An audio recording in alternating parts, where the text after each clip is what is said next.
Hello बच्चों, welcome to online study at the Ashadeep international school English medium. बच्चों, आज हम पढ़ेंगे स्टैंडर्ड 3 में विषय हिंदी व्याकरण। और हिंदी व्याकरण में आज हमारा पाठ दूसरे पाठ का नेम है लिपि और वर्णमाला। तो ये पाठ में हम लिपि और वर्णमाला के बारे में जानेंगे। नीचे दिए गए ध्वनि को पढ़िए। माड़ माड़। बच्चों, जब बच्चा बोलने को सीखता है तब उसके मुंह से जो ध्वनि निकलती, जैसे कि वो माँ माँ बोलता है, उसके पीछे ड की भी ध्वनि निकलती है। तोता जब बोलता है, जैसे कि टें टें टें।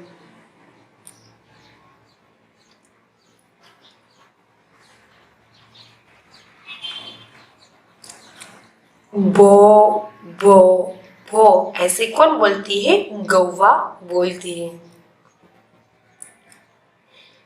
कोई भी व्यक्ति जब बोलता है तो उसके मुंह से ऐसी ही ध्वनि निकलती है। इन ध्वनियों को जब लिखा जाता है तब इन्हें वर्ण कहा जाता है। बच्चों, कोई भी व्यक्ति या प्राणी कुछ बोलता है तो उसकी मुंह से कुछ ना कुछ ध्वनियां निकलती है। जो ध्वनियां निकलती है उसे वर्ण कहा जाता है।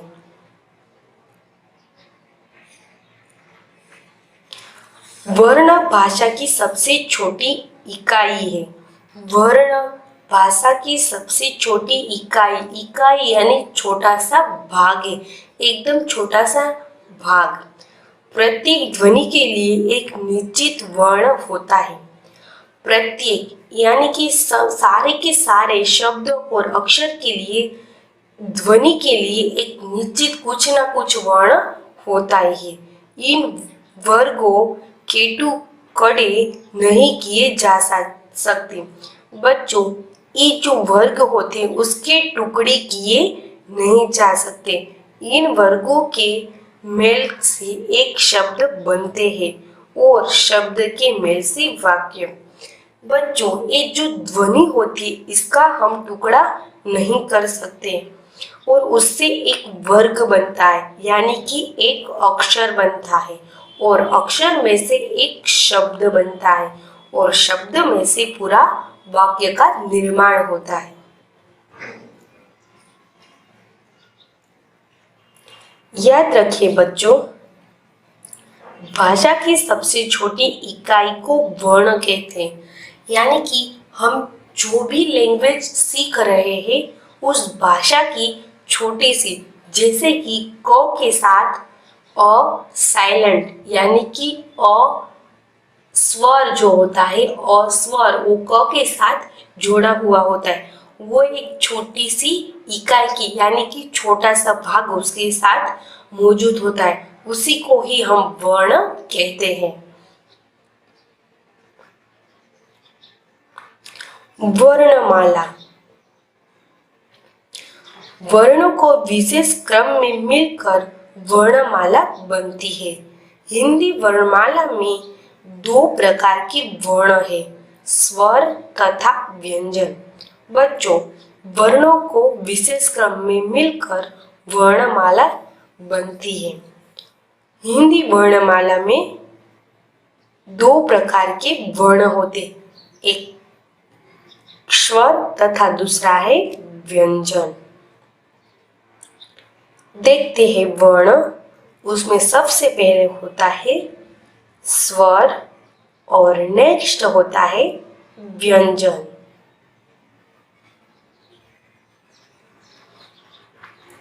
सबसे पहले बच्चों हम देखेंगे स्वर।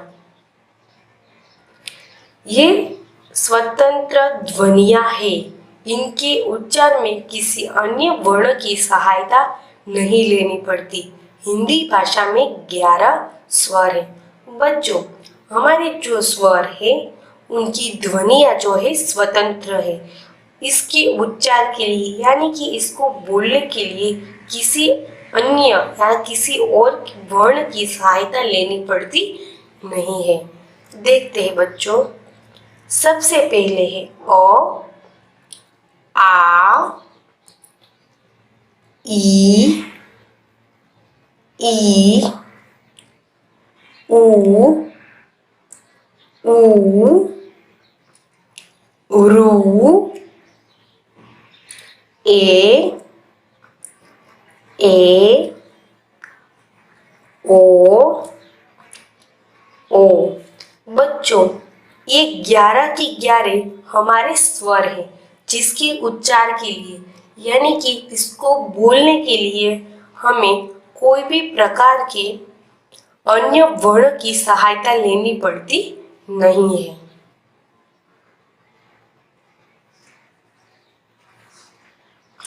बच्चों, हमने देखा स्वर, अब हम देखेंगे व्यंजन।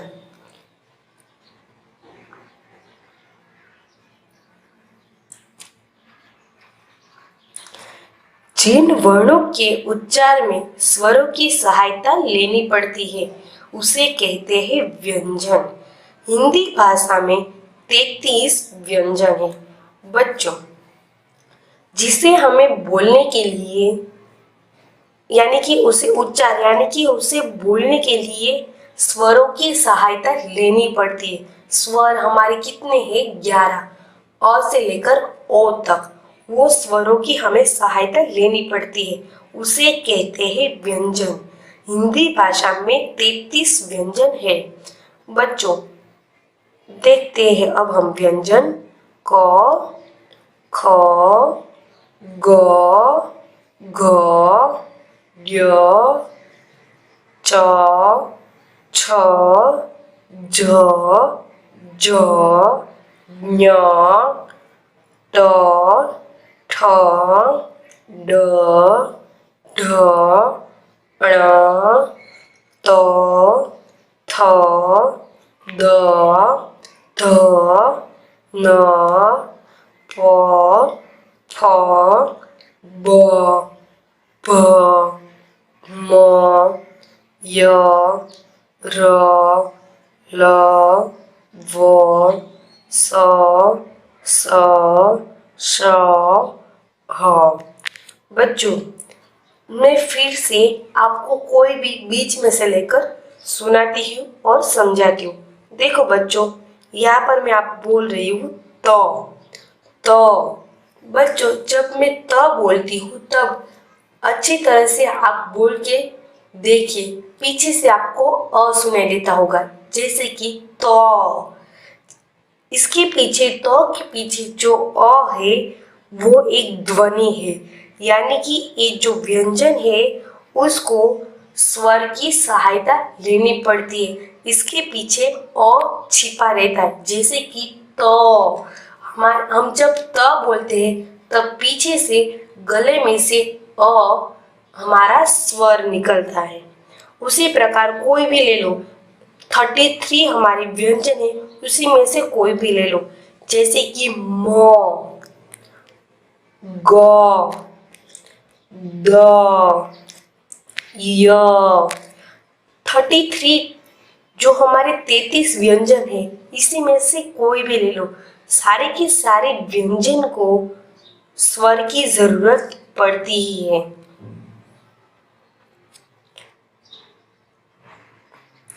ध्यान देने योग्य बातें। अम और अह वर्ण को अयोगवाह कहा जाता है। ये न स्वर है न ही व्यंजन है। बच्चों, यहाँ पर अ के ऊपर डॉट है, इसे हम पढ़ते हैं अम और अन, दोनों प्रकार से पढ़े जाते हैं। और अ के साथ पीछे 2 डॉट है, इसे पढ़ते हैं अह। ये जो दोनों वर्ण है, ये वर्ण अयोग्य वाहक है, यानी इसे ना ही तो स्वर कहते हैं ना ही तो इसे व्यंजन कहते हैं।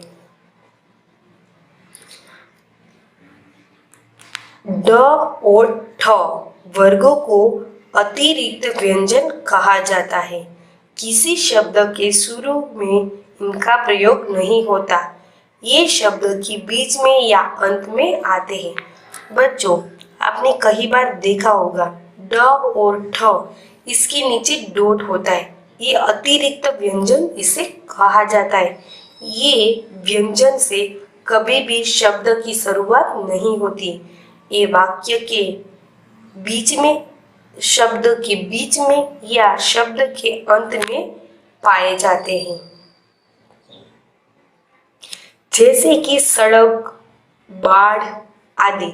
बच्चों, ऐसे कई शब्द हैं जैसे कि सड़क, बाढ़ आदि ऐसे कई शब्द होते हैं। ध्यान देने योग्य बातें। सभी व्यंजनों में अ स्वर मिला होता है। जैसे कि क प्लस अ इक्वल टू क। बच्चों, आप देख रहे हो यहाँ पर क आधा है, उसके साथ अ ज्वाइंट है, इक्वल टू बनता है क। ख। बच्चों, यहाँ पर ख आधा है, उसके साथ अ प्लस होकर इक्वल टू बनता है पूरा ख। स्वर के बिना व्यंजन यानी कि हलत लगाकर लिखे जाते हैं। बच्चों, यहाँ पर आप देख रहे हो ख के नीचे हलत लगाया हुआ है, यानी कि ख को आधा किया है, क्योंकि अभी उसके साथ अ ज्वाइंट नहीं है। जब उसके साथ अ ज्वाइंट हुआ तब पूरा बना ख। जैसे कि क आधा, ख आधा, ग आधा, ध आधा और ड आधा।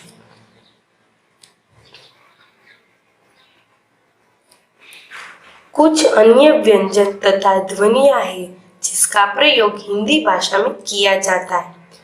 कुछ बच्चों अन्य व्यंजन जिसकी ध्वनियां हैं जिसका प्रयोग हिंदी भाषा में किया जाता है, जैसे कि ड, ठ, ज और फ।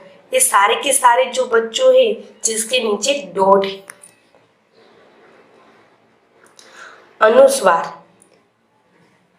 जंगल और झंडा। बच्चों, अभी मैंने आपको सिखाया कि जो अनुस्वार होते हैं यानी कि अ के ऊपर जो डॉट होते हैं उसे अम या अन पढ़ते। जैसे कि मैं ये शब्द पढ़ती हूँ जंगल, यहाँ पर बच्चों देखो अ के साथ न साइलेंट आता है, जंगल। उसी प्रकार झंडा। अनुनासिक, ये जो अनुनासिक है ये चंद्र बिंदी के रूप में पाए जाते हैं, जैसे कि चांद, सांप। जब हम पढ़ते हैं चांद तो जैसे चा के साथ हमारे नाक से या फिर गले में से कुछ न प्रकार की ध्वनि निकलती, जैसे कि चांद। इसमें बच्चों न तो बीच में लिखा ही नहीं है, फिर भी हमारे नासिका के अंदर से न उच्चार होता है, जैसे कि चांद।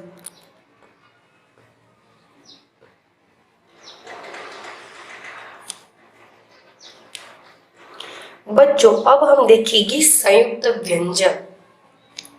ये दो स्वरों के मेल से बनते हैं। हिंदी भाषा में 4 संयुक्त व्यंजन है, क्ष, त्र, ज्ञ और श्र। बच्चों, अब देखते हैं चारों के चारों संयुक्त व्यंजन कैसे बनते हैं। क आधा प्लस स इक्वल टू बनता है क्ष। फिर से बच्चों क आधा प्लस स इक्वल टू बनता है क्ष। नेक्स्ट त आधा प्लस त्र इक्वल टू बनता है बच्चों त्र। च आधा प्लस ज्ञ इक्वल टू बनता है ज्ञ। स आधा प्लस र इक्वल टू बनता है श्र।